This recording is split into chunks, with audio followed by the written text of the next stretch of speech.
SFCA. What is wrong with the government? I don't mean to have so many like rant things, but I do like to keep up with the news, and apparently a school in Utah was fined for having a soda machine on campus. And to cover the fine, they have to cut educational programs. Really, government? It's worth the future education of our children, which is already at risk if you've talked to any of our children who are in school. They're not learning what they should be. Okay, it's not the government. If you're a government person, listen, it's not your job to tell me what I should eat. If I want to gain 600 pounds and be a 735 pound person, you know what? That's my business. I control what I eat. If I want to go to every restaurant in town and eat their entire buffet and get everything on their value plan or value menu, I'm going to do it.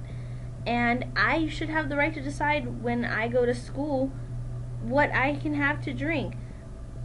The soda machines brought money to the schools to add to the educational programs. And now you're fining the school because they let their kids have soda pop? Okay, anything in moderation is fine. Soda pop is not the number one reason why the world is fat. Okay, it's not. It's not. There's a lot of things that go into it. I don't see you cutting computer programs out of your school. I don't see you adding more gym. That's what kids need, because in my parents' day, and even in my day, going to McDonald's was kind of rare. Like, I went a lot more often than my parents did. They went like not even once a month, and I used to go at least once or twice a month to McDonald's. It was usually about that, like once or twice a month to McDonald's. And I ran around. I didn't have video games. I had really long gym periods, except when I went to Catholic school. Then we didn't have anything. Sorry, I'm bitter. Anyway, fining people for having... at my high school, that actually happened when this whole Nutrition Act started. We weren't allowed to sell candy bars. Then the Cookie Shack, where it was like the cookie factory or something, and it was where the special ed kids would save money for trips and whatever by selling cookies. You could get like 4 for $1, or no, it was 2 for $1 and 4 for $3 or something like that. So, yeah, the government's trying to tell us how we can be. We shouldn't put up with it. When I'm trying to be serious, I shouldn't be turning in my swivel chair.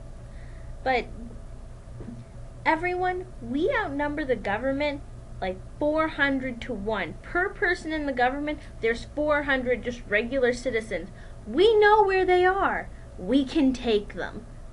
We need to stand up together as a unity and say, you know what, the government's going to be for the people again, not for themselves. Everyone complains about the government, but we don't do enough. Complaining isn't going to get us anywhere. We have to use force as a unit.